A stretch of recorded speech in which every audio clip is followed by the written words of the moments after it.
이삭이 자기 아버지 아브라함에게 말을 걸었습니다. 아버지, 아브라함이 대답했습니다. 왜 그러느냐? 내 아들아, 이삭이 말했습니다. 불과 나무는 여기 있는데 번제로 드릴 양은 어디 있나요? 같이 읽겠습니다. 아브라함이 대답했습니다. 내 아들아, 번제로 드릴 양은 하나님께서 친히 준비하실 것이다. 두 사람은 함께 계속 길을 갔습니다. 이 말씀을 만약에 여러분이 정말 예수 믿고 또 말씀에 사모하는 마음을 가진다면 이 말씀을 읽을 때 가슴에 찡한 어떤 내용이 다가와야 될 것입니다. 오늘 특별히 아브라함을 부르시는 우리 창세기 12장부터를 소위 말하면 신학적인 용어로 Special Revelation, 특별 계시라 그렇게 부르는 장입니다. 그래서 창세기 12장부터 요한계시록 마지막 장까지를 예수 믿는 성도, 하나님 안에 들어온 귀한 영혼들을 향해서 특별 계시를 펼쳐지는 하나님의 말씀이다. 그렇게 볼 수가 있습니다. 창세기 1장부터 11장까지를 소위 말하면은 우리는 General Revelation, 일반 계시라고 말하죠. 거기는 우리 땅과 하늘을 지으시고 공기와 햇볕을 주시고 또 우리가 사는 사계절을 만드시고 먹을 것을 풍성하게 일하면은 받아 먹을 수 있도록 하는 모든 사람에게 골고루 가는 그런 혜택을 소위 말하면은 일반 계시다 그러셨습니다. 그런데 특별 계시라고 부르는 이유는 믿지 않은 자들과 다르게 예수 그리스도 안에 돌아온 하나님의 귀한 백성들에게 특별히 하나님이 당신의 은혜 가운데 관리하시는 그런 백성들을 특별 계시 안에 들어온 하나님의 백성들이다 그렇게 부르지요. 많이 들어본 얘기죠, 그렇죠? 여러분은 특별 계시 안에 있는 하나님의 백성인가요? 일반 계시 안에 머무르고 있는 일반 백성들인가요? 오늘 이 말씀을 창세기 12장부터 하나님이 아브라함을 부르시고 함께 언약을 맺어 가시면서 어떻게 그 언약을 하나님이 지켜 가시는가, 하나님이 말씀을 통해서 약속하신 것을 지켜 가시는가, 인생이 순종하는가, 이 갈림길 갈등에서 우리는 어떤 믿음의 반응을 통해서 하나님 앞에 서서 살아가는가, 이 말씀을 잘 볼 때 우리는 정말 주님 앞에 영광을 드리는 인생의 목표를 향해서 달려갈 수 있습니다. 이게 원고 외의 말씀이지만은 우리는 소위 말하면은 아브라함을 믿음의 조상이라 그렇게 부르죠. 믿음의 조상이라. 이 말은 믿음을 우리에게 물려준 믿음의 시작을 한 사람이다. 그래서 아브라함 하면은 믿음의 조상 그렇게 말합니다. 그런데 아브라함은 별 볼 일 없는 사람 같은데도 아브라함을 굉장히 온 세상 사람들 속에 몇 가지 종파가 아브라함을 귀하게 여기는데 모슬렘들도 아브라함, 그리고 우리가 믿는 기독교인들도 아브라함, 그리고 유대교인들도 아브라함을 자기의 선조, 믿음의 조상, 믿음의 모든 것들을 시작해 주신 시조라고 부릅니다. 자, 믿음을 시작하게 한 사람, 그의 믿음이 어떻게 시작되었는가? 그러면 이 말씀을 통해서 우리가 살펴볼 필요가 있습니다. 우리는 이 믿음의 조상이 아브라함이 반응했던 그 믿음처럼 우리는 예수 그리스도 안에서 하나님에게 어떤 반응을, 어떤 믿음을 우리 보이면서 살아야 하는가? 그 말씀이 오늘 귀한 우리에게 주시는 말씀입니다. 저는요, 처음 예수를 영접하고 예수 믿고 난 후에 교회에서 말씀을 들을 때마다 어떻게 실망이 많았습니다. 그 실망 중에 하나가 뭔가 하면 믿음의 고민과 믿음의 갈등, 이것이었었는데 왜 그런가 하면 예수 믿으면 나에게 필요한 모든 니들을 하나님께서 계속해서 주셔야만 하는데 교회 오거나 말씀을 보면은 늘 들었던 말씀 중에 하나님이 당신을 사랑합니다. 그리고 하나님은 당신을 위해서 인생의 특별한 계획을 가지고 계십니다. 그 얘기를 하는 거예요. 우선 제에게 필요한 것이 뭔가 하면은 나에게 돈이 필요한 겁니다. 나에게 필요한 것이 많습니다. 신앙생활은 내 개인의 소원에서 생활이 너무나 거리가 멀고 있고, 하나님은 내 삶의 필요를 챙겨주시는 분, 그런 분이 아니라 저는 믿음 생활을 하는데 계속해서 무엇이 필요하고, 내가 인생을 살아가는데 내 소원이 있고, 하나님은 그것을 위해서 챙겨주셔야 되고, 하나님은 내 소원을 살아가는데 도와주셔야 하는 분으로 계속 그러는데, 하나님의 말씀과 내 계획이 자꾸만 이렇게 부닥치는 겁니다. 그러니까 하나님은 내 필요한 것을 채워주시는 분이 아니시다 하면서 신앙생활 대충 해야지, 내가 할 일은 내가 해야지, 하나님은 주일날 예배 가서 그냥 예배 드리고 내가 이 세상에 가가지고 어떤 방법으로든지 성공해야지, 그러면서 계속 하나님과 나와의 생활 관계에 매치가 안 되고 계속해서 믿음과 삶이 부닥치는 그런 것 때문에 신앙생활에 굉장히 불평이 있었습니다. 아마 여러분도 믿음의 함정이 아마 거기에서 온다고 생각합니다. 이것이 믿음의 함정입니다. 돈이 필요하면 돈 대우해주지. 아니, 그것도 그렇지만은 내가 좀 변화되고 싶은데 아무리 변화를 추구해도 내 변화는 정말 말씀과 또 하나님의 기준과 거리가 너무 멀어서 거기에 대한 갈증과 목마름이 너무너무 깊으니까 신앙생활에 자꾸만 어떤 함정에 빠지는 것 같은 그런 것을 경험했습니다. 두 번째는 뭔가 하면은 이런 겁니다. 먼저 믿는 분들, 장로님들, 집사님들, 특별히 목사님들도 마찬가지고, 먼저 믿는 분들이 실망시킬 때가 너무 많은 겁니다.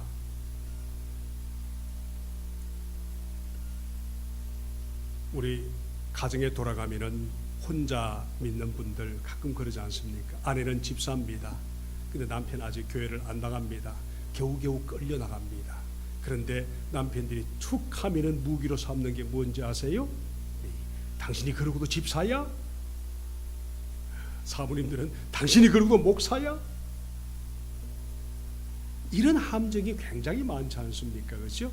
다른 사람에 대한 믿음에 대한 본을 보고 싶은 그 의욕이 우리 속에 숨어 있기 때문에 거기에 대한 함정이 참 많이 우리를 이렇게 낙심하게 만듭니다. 지난주에도 어떤 분하고 얘기를 했습니다마는 쭉 얘기를 들어보니까 이분이 하는 말이, 자기가 직장 다니면서 장로를 보고 또 믿는 집사를 보는데, 자기는 아직 집사도 아니고 아무것도 아닌데 그런 사람을 보는데 볼 때마다 실망시키더라는 거예요. 도덕적으로 나보다 나은 것이 없고, 말하는 것도 나보다 나은 것이 없고, 승진하는 그 과정에서도 나보다 나은 것이 없는데 끊임없이 저들은 교회 안에서 장로고 집사니까 너무너무 실망된다는 겁니다.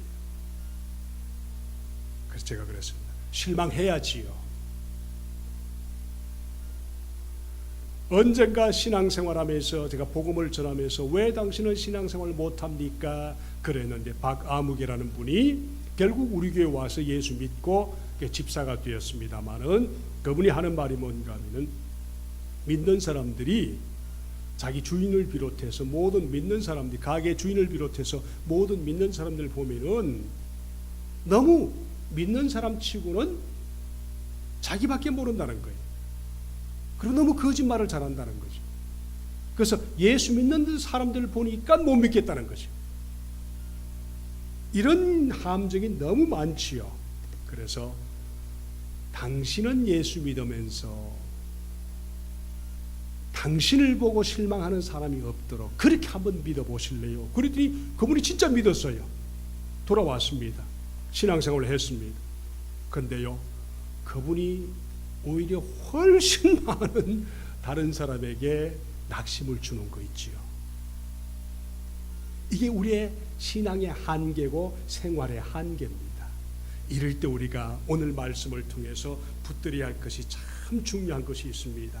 아직 저는 믿음이 없어요, 이런 분들의 삶을 가만히 보면은 두 가지가 대충 있습니다. 내 생활이 아직 그랬어요. 하나님과 아직 믿는 것 같지가 않아요. 그래서 실망하지요. 둘째는 아직 하나님의 말씀을 잘 몰라요. 하나님의 말씀을 많이 보지만 뭐가 뭔지를 잘 몰라요. 이것이 자기 믿음이 약해도 괜찮다는 변명으로 우리에게 올 때가 많이 있습니다. 자, 이런 것들을 통해서 오늘은 이런 말씀을 특별 계시로 하나님이 아브라함을 부르시고 이런 연약한 아브라함을 통해서 하나님이 어떻게 그 언약을 이루어 가시는가 하는 말씀을 통해서 오늘 은혜가 되길 바랍니다. 자, 하나님이 아브라함을 부르셨습니다. 아브라함을 부르시고 난 후에 제일 먼저 했던 것이 아브라함과 당신과의 관계에서 언약 체결이 있었습니다. 약속이 있었습니다. 커버넌트가 있었습니다. 프라미스가 아니고 커버넌트라고 그랬습니다. 커버넌트는 깨어질 수 없는 정말 중요한 어떤 계약을 말할 때 쓰는 말입니다. 자, 하나님이 아브라함을 갈대아우르에서 불러내서 제일 먼저 불러서서 하시는 세 가지 약속이 있지요. 이것을 소위 말하면은 국가를 이루는 데 중요한 세 가지 약속이다 그랬었습니다. 첫 번째 뭡니까? 창세기 12장 1절과 3절에서 말씀을 보면은 땅을 약속하셨습니다. 내가 너에게 순종하면은 너에게 땅을 주겠다. 국토를 말하지요. 이것이 나중에 젖과 꿀이 흐르는 가나안 땅이 되었습니다. 두 번째가 뭐였었습니까? 민족입니다. 후손이었습니다. 내가 아직 아이가 없지만은 내가 불러 나와서 순종하면은 내가 아이를 줄게. 그리고 그 민족이 되는데 큰 민족이 되게 하겠다. 후손을 얘기하죠. 그 나이 75세에 상상이 안 되는 그런 약속을 하나님이 하셨습니다. 세 번째 아주 특별한 약속인데 이것이 뭔가 하면은 너를 축복하는 자에게 내가 축복하고 너를 저주하는 자에게 너를 저주한다. 이것을 소위 말하면은 주권 언약이라 그랬습니다. 내가 그랬습니다. 하나님이 너를 축복하는 자에게 내가 그 사람도 축복하고 내가 너를 저주하는 자에게 그 사람도 저주한다. 이게 하나님의 약속이었거든. 이것을 주권 언약이라는 중요한 얘기입니다. 자, 땅과 사람이 있어도 그 나라를 이끌어갈 그 나라 본래의 주권이 없으면은 그 나라는 힘들지요. 우리나라도 우리 38년 동안인가요? 우리 경험을 했고 수많은 세상의 나라들이 주권이 없어서 떠돌과 땅과 사람은 있는데 주권이 없어서 힘들었던 그런 것이 있었지요. 자, 이 세 가지를 얘기하는데 이것이 아브라함에게 생소한 어떤 새로운 지식이 아니었다 하는 것을 말씀을 드렸습니다. 이것은 아브라함이 지금 현재 살고 있는 갈대아 우르 땅에서 수없이 들었던 그런 기본적인 상식이었습니다. 그래서 이 말씀 속에 국가를 이루는 데 필요한 이것이 하나님이 아브라함을 부르셔서 국가를 이루는 데 세 가지를 너에게 주겠다. 그럴 때 아브라함은 이미 갈대아 우르에서 무엇을 들었는가 하면은 큰 나라가 작은 나라를 보호하고 돌보아주는 그런 제도가 있는데 그때 큰 나라가 작은 나라에게 하는 언약 관계 약속이 뭔가 하면은 내가 너희들에게 약속을 하는데 너가 만약에 우리 밑에서 우리에게 조공을 바치면은 세금을 바치면은 내가 너희를 보호해 주는데 혹시나 다른 민족이 너희를 와서 점령하면은 내가 너희를 보호해 주면서 그 나라를 저주할 것이고 혹시 그 나라가 너희를 축복해서 그렇게 하면은 나도 그 나라를 축복할 것이고 이것을 요즘 와서 한미 동맹 관계에서 중요한 그런 계약이 되고 있습니다.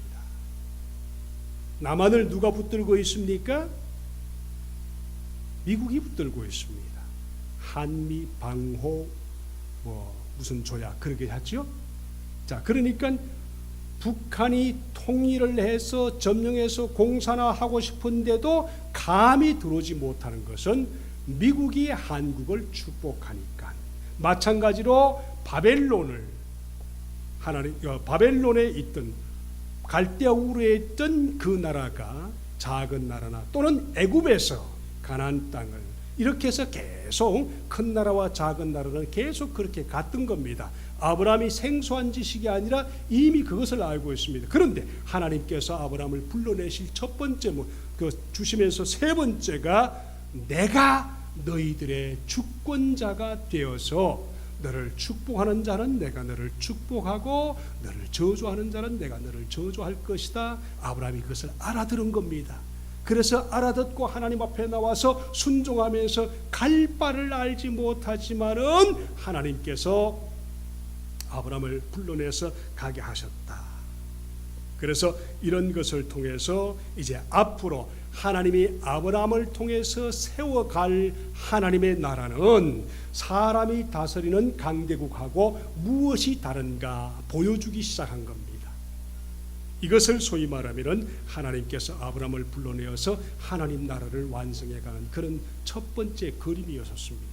첫 번째, 우리 세상 나라 사람들이 다스리는 그 나라는 인간의 존엄이라는 것이 없었습니다. 근데 아브라함을 불러내서 아브라함을 하나님의 나라로 새롭게 만들어가는 그곳에서는 인간의 존엄이 있었습니다. 가만히 보세요. 이것이 끊임없이 우리 세상에서 예수 믿는 나라를 통해서 끊임없이 하나님의 인간의 존엄성을 발전시켜 나가는 그런 모습을 많이 볼 수 있습니다. 한국도 그랬고요. 지금 북한에 인간의 존엄이라는 것이 없지 않습니까? 그러나 한국은 어떻게 해요? 인간의 존엄을 끊임없이 계속 발전시켜 나가는 그런 것이 있습니다. 자, 이것을 통해서 하나님이 아브라함과 언약을 맺으시면서 하나님 나라를 선언하시고 시내 산에 들어오셔서 하나님 나라의 대헌장을 발표하시고 다윗을 왕으로 삼으셔서 하나님 나라의 그 영원한 하나님 나라의 정부를 수립해서 시작하시고 예수 그리스도를 세상에 보내셔서 하나님 나라의 완성을 우리에게 보여주시면서 끊임없이 계속 발전시켜가는 이 과정에 우리가 부족했던 인격이 성숙해가는 그런 과정을 내 스스로가 깨닫게 되고 하나님이 만족하시면서 결국은 예수 안에 있는 우리가 주님 앞에 돌아가서 영원한 새하늘과 새 땅의 일꾼 되는 하나님의 백성으로 영원히 사는 그런 언약을 오늘 이 말씀을 통해서 우리가 볼 수가 있습니다. 이것을 보면서 우리 삶의 실망이 쫓아올 때마다 우리는 이것을 기억하면서 하나님이 아브라함과 언약을 맺으실 때 아브라함은 나보다 더 못했었다 하는 그런 어떤 자위를 통해서 하나님의 그 놀라운 은혜가 되시길 바랍니다. 그러면은 하나님이 이 언약 체계를 아브라함과 어떻게 약속을 이루어 가시는가? 첫 번째, 하나님이 이루어 가시는가? 아니면은 아브라함이 알아서 하나님께 잘 순종하면서 아브라함이 스스로가 변화가 되는가? 첫 번째 말씀 보면은 이 언약을 어떻게 하나님이 지켜가시는가 보면은 첫 번째, 바로와의 관계에서 하나님이 아브라함과 언약을 맺으시고 형편없는 아브라함을 지켜주시는 그 모습을 12장 4절에 있습니다. 여러분 창세기 12장 4절에 가보셔서 한번 찾아볼까요? 12장 4절에 하나님이 부르시고 그 다음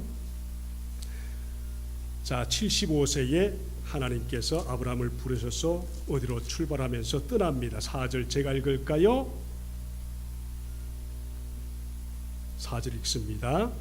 아브라함은 주님께서 말씀하신 대로 길을 떠났다.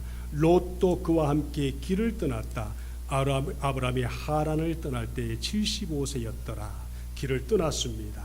그리고 5절의 말씀 보니까 읽어볼까요? 여러분의 성경책으로 5절을 읽습니다. 시작.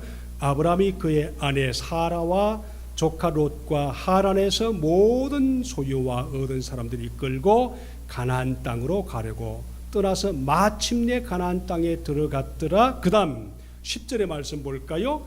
그 땅에 기근이 들었으므로 아브라함이 애굽에 거류하려고 거리로 내려갔으니 이는 그 땅에 기근이 심하였습니다. 그 다음 17절로 가보십시오. 14절 제가 읽을게요. 아브라함이 애굽에 이르렀을 때 애굽 사람들이 그 여인이 심히 아리따움을 보았고 그랬었습니다. 나이가 꽤 많은데 아무리 봐도 한 60 다 돼가는 사라인데 심히 아름다웠다. 성경이 뻥치는가? 진짜 60이 돼가는데도 그렇게 아름다운 여인이 있었을까? 저는 성경을 믿습니다. 저와 여러분도 60이 넘어도 아름다운 남자와 여자로 그렇게 사람들 보기에 아름다웠으면 좋겠습니다. 외모가 아름답지 않더라도 속이 아름다우면 외모가 아름답게 보이는 것은 상식입니다. 두 가지를 다 갖추시기를 바랍니다. 자, 내려갔습니다.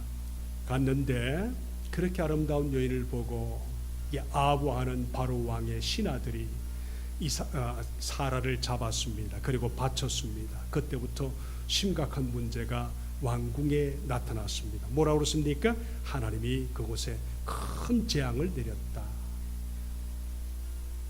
바로 왕이 아브람을 불러서 왜 그랬어?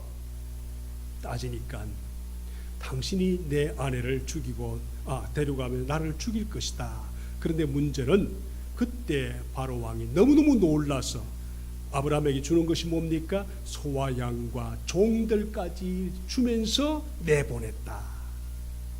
이 말씀을 통해서 우리가 그냥 한 사건으로 보지 말고 양과 소와 나귀와 낙타까지 얻고 노비까지 보냈다. 이 말씀 속에서 오늘 첫 번째 아브라함과 언약을 맺으시고 하나님께서 아브라함과 언약을 맺으신 그 약속을 어떻게 지켜나가시는가?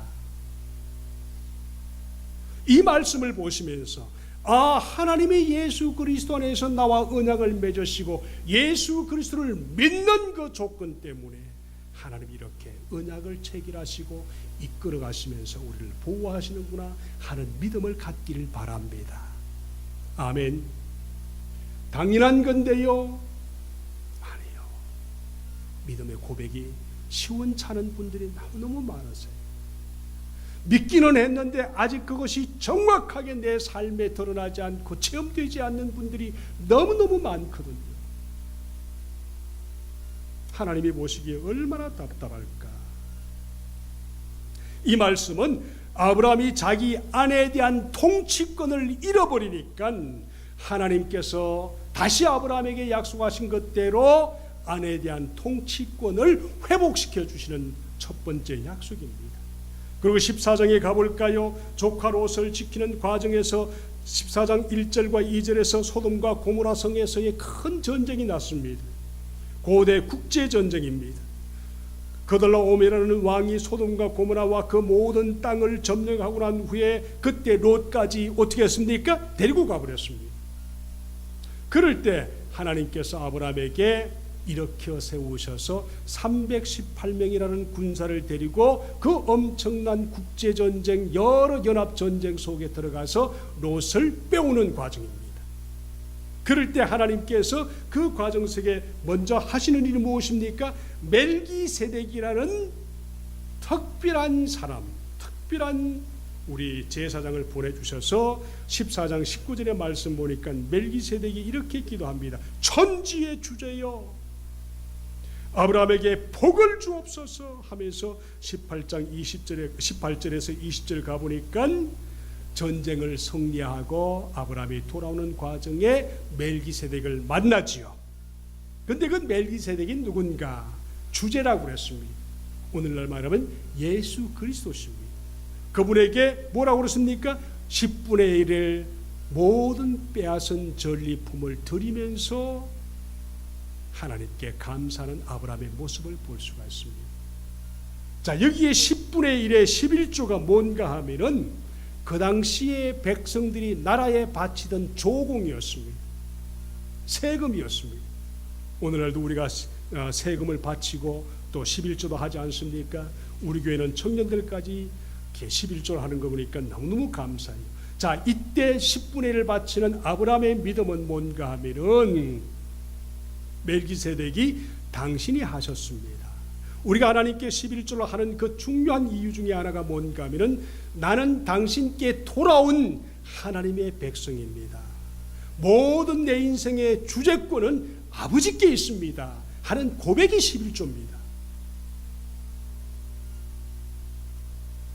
11조 하라니까 교회는 11조 하게 한다고 그렇게 안 나오는 분이 있지만은 인생의 참 의미를 깨달은 분들은 11조 정도가 아깝지 않습니다. 나는 당신의 것이고 앞으로 내 인생의 모든 것도 당신이 이끌어갈 것입니다.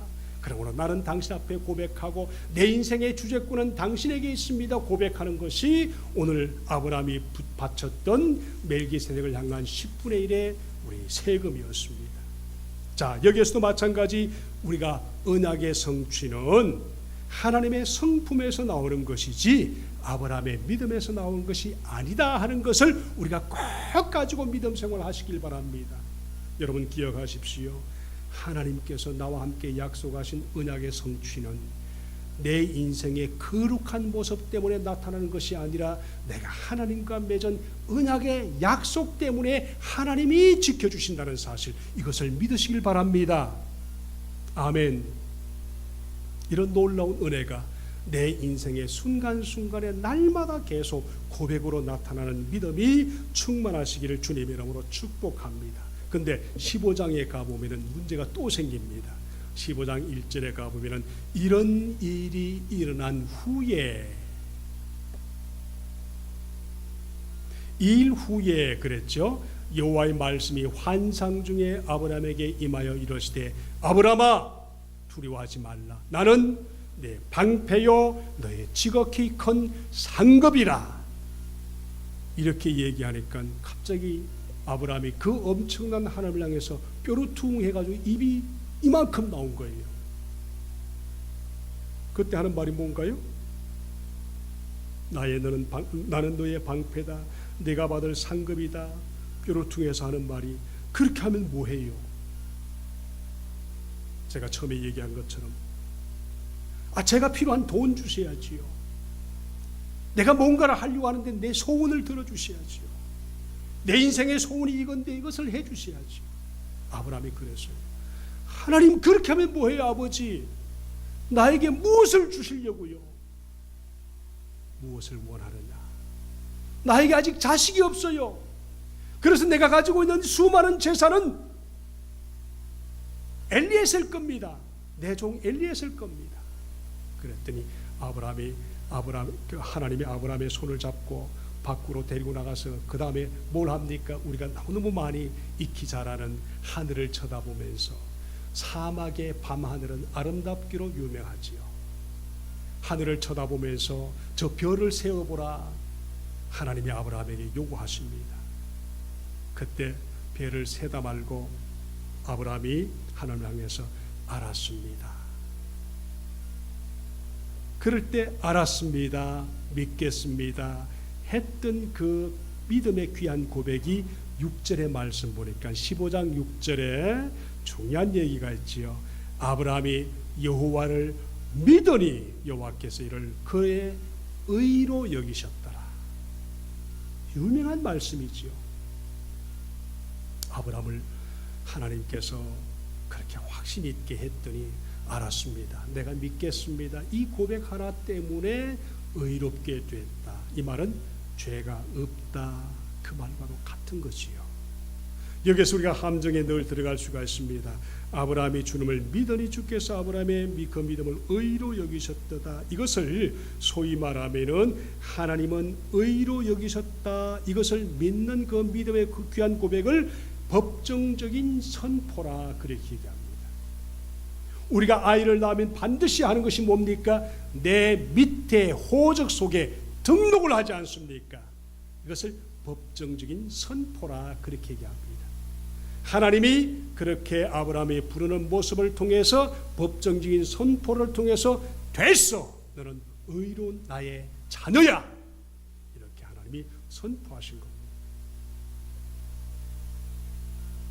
여기서 우리가 꼭 기억할 것은 우리도 같은 원리가 있지. 우리가 예수를 믿으면서 발생하는 첫 번째 하나님의 약속이 신분의 변화입니다. 그렇죠? 여러분 전부 다 하나님의 자녀가 분명히 됐음을 믿습니다. 신분적으로 하나님 앞에 생명책에 등록된 것을 믿습니다. 하나님의 호적 밑에 우리의 생명책에 이름이 등록된 것을 믿는 것을 하나님이 우리를 향해서 법정적인 선포로 의롭다. 이건 신분의 변화다. 문제는 우리가 믿음의 상태 때문에 날마다 흔들립니다. 법정적인 선포다. 이것을 스탠딩. 그런데 우리의 삶이 날마다 넘어지는 거예요. 날마다 문제가 생깁니다. 날마다 내 스스로가 실망합니다. 나는 왜 이것밖에 안 되는가? 이것을 소위 말하면 왜 이렇게 아름답지 못하는가? 이것을 예수를 믿었는데도 신분의 변화는 분명히 믿는데도 불구하고 끊임없이 내 자신에게 삶의 상태로 좌절할 때가 너무나 많습니다. 이것을 우리 삶의 스테이트, 상태라고 얘기하죠. 아까 우리 젊은 분이 가서 우리 직장의 장로를 보고 실망하고 집사님들을 보고 실망하면서 내가 좀 더 깊이 교회 안에 들어갈 수가 있는 그런 기회를 놓쳐버리는 그런 믿음처럼 우리는 끊임없이 거기에 함정에 빠지는 때가 너무나 많습니다. 그런데 우리는 분명히 알아야 될 것이 있습니다. 이 모든 과정을 하나님께서 만들어 가시는 그 모든 과정에 뭐가 있습니까? 언약의 성취 과정이 있습니다. 아브라함이 그 후에 믿지 못했습니다. 그 후에 하나님이 아브라함에게 조금 더 명확하게 하기 위해서 아브라함을 할례 받게 하는 겁니다. 이게 굉장히 중요한 사건이죠. 할례를 받게 한다. 이 할례는 오늘날 예수 믿으면서 우리에게 첫 번째 단계인 침례식을 행하는 것과 같은 것이요. 침례는 할례다. 할례는 신약의 침례다. 분명히 얘기하죠. 자, 아브라함이 그때도 믿음이 좋았지 않았습니다. 가나안 땅에 산 지가 벌써 10년이 됐는데도 문제는 아기가 생기지 않으니까 이 사라를 통해서 하갈을 취하고 하갈을 통해서 이스마엘을 받습니다. 그런데요, 우리 17장 1절에 가보세요. 거기에 보면은 아브라함이 99세의 여호와께서 아브라함에게 나타나서 그에게 이르시되 나는 전능한 하나님이라 너는 내 앞에서 행하여 뭐라고 그랬습니까? 완전하라.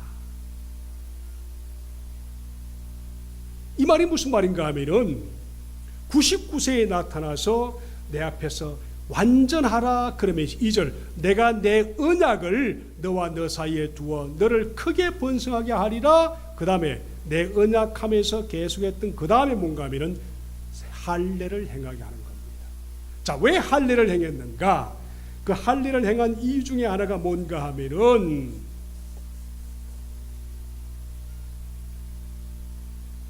이삭이 생기지 않으니까 종을 통해서 이스마엘을 낳았는데 이것을 하나님이 보시기에는 언약을 믿지 못해서 급하게 서둘렀던 아브라함의 믿음의 삶을 믿지 못한 그 모습을 통해서 하나님은 뭐라고 얘기했는가 하면은 완전하라. 너희가 이스마엘을 낳은 것은 완전하지 못한 생활이었다. 이스마엘 때문에 너가 얼마나 많은 인생의 손해를 겪는지 아느냐? 그러므로 앞으로 그와 같은 삶을 살지 말고 내 언약을 확실히 믿어서 실패하지 말라. 그때 행한 것이 바로 할례식입니다. 그래서 할례를 행할 때마다 어떤 분은 그럽니다. 왜 하필이면 할례를 행하게 했는가? 아니 손바닥을 잘라도 되고 뭘 해도 되는데 왜 하필이면 할례인가? 그럴 때 우리 어떤 남자 우리 젊은 분이 하는 말이 뭔가 하면은 시할 때마다 꼭 보면서 그걸 기억하라고요. 그 정도가 아니라는 겁니다. 그 할례식을 볼 때마다 하나님께서 어떻게 해요? 내 후손으로 탄생할 그 귀한 이삭을 하나님께서는 꼭 언약의 백성으로 너가 지금 실수해서 그렇게 하는 그 모든 것은 너가 완전한 행위가 아니었다. 자, 이 말씀을 통해서 우리가 기억해야 할 것입니다. 약속을 받은 자로서 왜 하나님께서 침례를 받게 하셨는가? 말씀을 찾아가 볼까요? 히브리서 11장 17절 19절에 가보시면은 이 말씀을 통해서 우리가 볼 수가 있습니다. 내 언약을 지키라 할례. 그 다음 오늘 22장의 말씀, 창세기 22장의 말씀은 다시 할례 후에 하나님께서 모리아산으로 우리 아브라함을 이끌어가서 누구를 죽이게 합니까? 17년 후에 누구를 죽이는가요? 이삭을 죽입니다. 자, 이삭을 죽이는 이 행위를 통해서 이삭을 바치는 사건을 소위 말하면 오늘 말씀의 언약의 확증이라고 말합니다. 언약의 확증. 단계가 의의 확증, 언약의 확증. 자, 그것을 어떻게 말하는가? 히브리서 11장 17절 19절 구약의 사건을 신약에서 완전히 결정내는 것을 소위 말하면 신약은 구약의 해석이다. 확증이다 그렇게 얘기하죠. 자, 한번 볼까요? 17절 읽습니다. 시작. 아브라함은 시험을 받을 때에 믿음으로 이삭을 드렸으니 저는 약속을 받은 자로 돼 그 독생자를 드렸느니라. 저에게 이미 말씀하기를 내 자손이라 칭할 자는 이삭으로 말미암았느니라 하셨으니 제가 하나님이 능히 죽은 자 가운데서 다시 살리실 줄로 생각한지라 비유컨대 죽은 자 가운데서 도로 받은 것이니라. 자, 모리아 산에서 하나님께서 이삭을 바쳤습니다. 마지막 믿음의 확정, 언약의 확정, 의의 확정을 다시 하는 이유가 왜 그랬는가? 어떻게 아이를 제물로 바칠 수가 있는가? 사실은요, 이삭을 아이로 제물로 바치는 것은 처음이 아닙니다. 그 당시에 하나님과 관계없던 이방인 나라에서는 아이를 제물로 바치는 것은 흔한 일이었습니다. 우리 한국에도 그랬지요. 제주도에서 아이를 참 많이 바쳤다고 하지 않습니까? 툭 하면 아이들을 바쳤습니다. 그 중에 하나가 뭐지요? 심청전도 그 중에 하나입니다. 하나님이 이삭을 아브라함을 향해서 바치라고 할 때는 생소한 사건이 아니었습니다. 이방 나라도 그렇게 하는데 너희는 정말 그 아이를 바칠 수가 있는가? 하나님께서 테스트하는데 하나님이 아브라함을 향해서 그렇게 바치면서 무엇을 확인하게 하셨던가? 오늘 말씀에 보니까 다시 살리실 줄로 생각한지라. 그때 이미 벌써 테스트를 끝내고 테스트를 계속 하다가 그때 하나님께서 아브라함에게 약속을 받은 자로서 시험이었다. 히브리서는 그렇게 말하죠. 약속을 받은 자로 돼 다시 살리실 줄로 생각한지라. 이걸 소위 말하면 이삭의 부활까지도 믿는 아브라함의 언약신앙이 여기서 확정되면서 이 행위를 야고보서 2장에 가보면은 뭐라고 그랬습니까? 야고보서 2장 21절 24절에 가보면은 행함으로 의롭게 되었다. 연결이 돼야 됩니다. 연결이 잘 돼야만 여러분 신앙생활 할 때 대충 하지 않고 언약신앙으로 갈 수가 있습니다. 마음이 나쁠 때는, 마음이 완악할 때는 내가 하나님께 굉장히 멀리 있는 것 같은 세상 사람이었다가 마음이 좋고 기분이 좋고 기도를 한 줄 좀 했으면은 그때는 하나님의 백성으로 다시 내가 뜨거워지고, 그런 것이 아니라는 것입니다. 다시 살릴 줄로 생각한지라 비유컨대 죽은 자 가운데서 도로 받은 것이다. 이것이 히브리서에서 창세기 22장을 해석한 모리아산 사건을 우리가 주님께서 우리에게 허락하신 겁니다.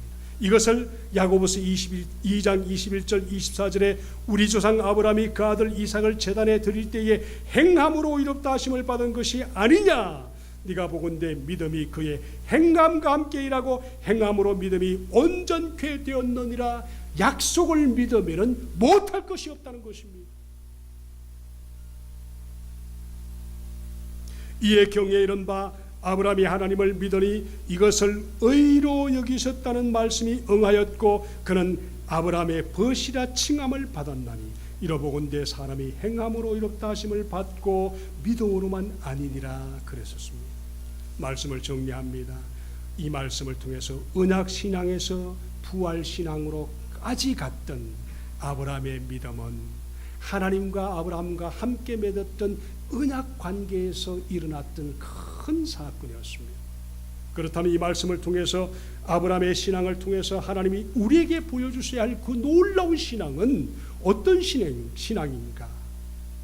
아브라함의 언약신앙을 하나님은 신실하게 지켰었던 것처럼 예수 그리스도를 세상에 보내셔서 십자가에 죽으시고 그 죽으신 그 놀라운 이유가 나의 죄 때문이라는 것을 고백하고 나의 아픔 때문이라는 것을 고백하고 내 인생의 회복이라는 것을 고백하면서 하나님과 함께 예수 그리스도의 이름으로 언약을 맺는 그 순간에 내 인생은 하나님이 이끌어 가신다는 것을 믿기를 바랍니다. 아멘. 신앙생활 대충 하지 마십시오. 약속을 따라 하십시오. 말씀과 멀리 서지 마십시오. 날마다 말씀을 묵상하십시오. 신앙생활을 어떨 때는 말씀이 참 나에게 맞는 말씀이구나, 어떨 때는 나하고 관계없는 말씀이다, 말씀이 별로 내 마음속에 다가오지 않은 이유가 뭡니까? 말씀을 내 인생과 자꾸만 맞추기 때문에. 정말 중요한 말씀을 대하는 태도가 뭔지 아세요? 말씀 속에 기록된 내용을 성령께서 딜리브리 하셔서 우리를 읽게 하시고 적용하게 하시는 그 이유는 내 인생의 폭을 내가 원하는 니드에 따라서 하는 것이 아니라 하나님이 원하는 방향으로 인생의 폭을 더 넓게 하기 위해서 나에게 맞지 않은 말씀도 주시고 나에게 맞는 말씀도 주시고 나에게 어려운 말씀도 주시고 내가 이해하기 쉬운 말씀도 주시는데 이 놀라운 약속의 말씀을 우리가 잘 날마다 우리가 가질 때 언약의 신앙에서 부활의 신앙으로 예수 그리스도 안에서 이제는 하나님께서 아브라함의 언약의 신앙을 신실하게 지키셨던 것처럼 예수 그리스도 안에 있는 저와 여러분을 하나님은 신실하게 우리 인생을 이끌어 가시면서 주권 언약으로 통치권이 하나님 아버지 안에 있다는 것을 고백하면서 내 인생의 주인은 그 통치권은 하나님께로부터 온 놀라운 인생이라는 것을 믿으면서 내 인생이 튼튼하게 주님 안에서 성숙되고 성장하고 은혜 가운데 풍성하기를 주님 이름으로 축복합니다. 기도하십시다.